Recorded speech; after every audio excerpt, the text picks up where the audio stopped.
Good morning all of you. RBI digital rupee को launch करने जा रही है अक्टूबर में। ये पूरी इंफॉर्मेशन क्या है, चलिए समझते हैं। देखिए, जो आरबीआई है ना, उस जो प्रोजेक्ट को प्लान कर रही थी, जो प्रोजेक्ट है वो क्या था, सीडीबीसी यानी कि सेंट्रल बैंक डिजिटल करेंसी। और जो ये सीडीबीसी है, ये कॉल मनी मार्केट में काम करेगा। कब से? अक्टूबर के महीनों में, मतलब यानी कि नेक्स्ट मंथ से इसमें काम करेगा। ये किस पे बेस्ड होगा? ये टोकन पे बेस्ड होगा। जो जिसके सेटलमेंट्स होंगे मार्केट के अंदर, वो टोकन पे होंगे। टोकन की हेल्प से सेटलमेंट किया जाएगा। अब बात करते हैं कि इसमें अब 4 वर्ड का नाम इस्तेमाल कर सुनेंगे, जैसे कि ईडब्ल्यू का सुनेंगे, डिजिटल का सुनेंगे, वर्ड सीबीडीसी का सुनेंगे और ई रूपी का सुनेंगे। ये चारों चीजें सेम है, बट इसके डिफरेंट डिफरेंट फॉर्म है, यानी कि जो काम एक ही है, नाम डिफरेंट डिफरेंट है। ठीक। अब पहले बात कर लेते हैं ईडब्ल्यू क्या है। देखिए, ईडब्ल्यू क्या था? डिजिटल रूपी होलसेलर था, यानी कि होलसेलर के लिए इस्तेमाल किया जा रहा था। इसमें भी कॉल मनी मार्केट के अंदर इसका इस्तेमाल हो रहा था। ये जो लॉन्च हुई थी, 1 नवंबर को लॉन्च हुई, 2022 में लॉन्च किया गया था। इसका जो सेटलमेंट था, सेकेंडरी मार्केट था, यानी सेकेंडरी मार्केट को टारगेट किया जा रहा था, और ट्रांजेक्शन करने के लिए गवर्नमेंट का इस्तेमाल, यानी कि इसमें टोकन का इस्तेमाल किया जा रहा है। ये कुछ ही लोगों के लिए वैलिड था, और ये मान ली कि जो होलसेलर है उनके लिए ही इस डिजिटल रुपी होलसेलर को शुरुआत की गई थी। अगर वही बात कर ले, जो डिजिटल रुपी के बारे में बात की जा रही थी, तो वो इस तरह का जो डिजिटल रुपी है इस तरह दिखेंगे। इसमें क्या होगा, एक यूनिक नंबर होगा, यहाँ पे एक यूनिक नंबर होगा। ठीक।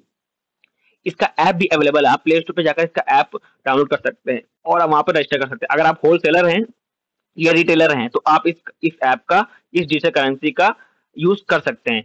अब देखिए यहाँ पे क्या है, इस हर नोट में क्या है, ये डिजिटल करेंसी, हर नोट में यहाँ पे एक कोड होगा, एक यूनिक कोड होगा। हर नोट का एक डिफाइंड, जैसे आप नोट देखते हैं, नोट के ऊपर टॉप बॉटम में क्या होता है, नंबर होता है। ठीक। वहाँ वो यूनिक होता है, हर नोट पे अलग हो। सेम उसी तरह डिजिटल करेंसी में, क्योंकि ये किस लिए होगा, क्योंकि इसको ट्रैक करना आसानी रहेगी। अगर वहीं बात करें डिजिटल करेंसी में, आप ब्लॉकचेन के सुने होंगे नाम, ब्लॉकचेन का। वहीं और इंडिया का जो नाम है, इंडिया के जो इंडियन रुपीस है, ई रुपी, उसका अगर हम लोग कंपेयर करें, देखिए जो ब्लॉकचेन है, ये क्या है, डिसेंट्रलाइज नेटवर्क, डिसेंट्रलाइज करेंसी है। वहीं अगर इंडियन रुपीस की बात करें, वो क्या है, सेंट्रलाइज करेंसी, यानी कि सेंटर उसको मैनेज कर रहा है। ब्लॉकचेन को ट्रैक करना पॉसिबल है। ठीक, पॉसिबल है, नहीं है पॉसिबल, क्योंकि ये जो करेंसी है डिसेंट्रलाइज है। और जब कोई भी करेंसी डिसेंट्रलाइज होती है, यानी कि उसको मैनेज करने वाला कोई भी नहीं, ना कोई कंट्री है, ना कोई कंपनी है, तो उसको ट्रैक करना इम्पॉसिबल हो जाता है। वहीं पे इंडियन रुपीज, वो जो सेंट्रलाइज करेंसी है, उसको क्या करना, ट्रैक करना, ये आसानी हो जाएगी। ठीक। अगर वहीं ब्लॉकचेन की बात करें, इसका जो यूनिक नंबर है, इसको आपको पता है कि ट्रैक करना इम्पॉसिबल है यहाँ पे, इसको ब्लॉकचेन को। और इसकी क्या की जाती है, इसकी माइनिंग की जाती है। सबसे ज्यादा इसकी जो माइनिंग होती है, वो किसके कहाँ होती है, चाइना के अंदर होती है माइनिंग। और इसको ट्रैक करना आसानी इसलिए होगी, क्योंकि हर डिजिटल करेंसी में क्या होगा, एक यूनिक कोड होगा। ठीक। और इसको मैनेज कौन कर रहा है, सेंट्रल गवर्नमेंट मैनेज कर रही है। तो इसको ट्रैक करना आसानी रहेगी, और ये इतना पता चल जाएगा कि कितना अमाउंट किसके पास है।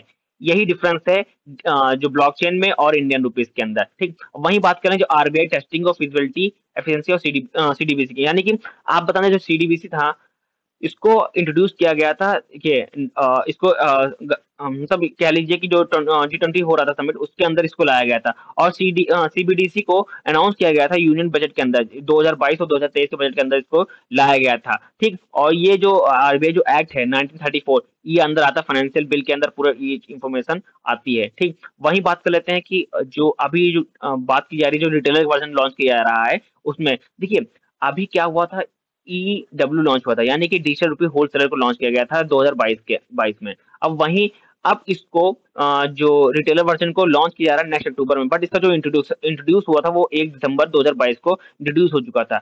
आपको ये बता दें, जो होलसेलर था वो टोकन बेस पे काम कर रहा था। ठीक। और सेम प्रोसेस यहाँ पे भी है, इंडियन जो जो रिटेलर वर्जन है, इसका रिटेलर वर्जन आएगा ER। ठीक। उसको भी किस फॉर्म में, डिजिटल टोकन के फॉर्म में। आप जो ट्रेड करेंगे, जैसे आप पेपर होता था, पेपर करेंसी होती थी, आप या कॉइन्स होते थे, आप जिस हिसाब से अपना जो रिटेलर से खरीदते थे, सामान खरीदते थे रिटेलर वाले, तो पेपर करेंसी देते थे। बट यहाँ पे क्या, डिजिटल टोकन की हेल्प से देंगे, यानी कि इस जो करेंसी होगी किस फॉर्म में होगी, डिजिटल करेंसी। यहाँ जो कॉइन्स होंगे वो डिजिटल फॉर्म में होंगे, जो पेपर करेंसी होंगी वो भी क्या होंगे, डिजिटल फॉर्म में होंगे। बट यहाँ पे एक चीज याद रखिएगा, सबके करेंसी के अंदर एक यूनिक कोड होगा, जिसकी हेल्प से सेंट्रल गवर्नमेंट इस चीज को ट्रैक करेगी।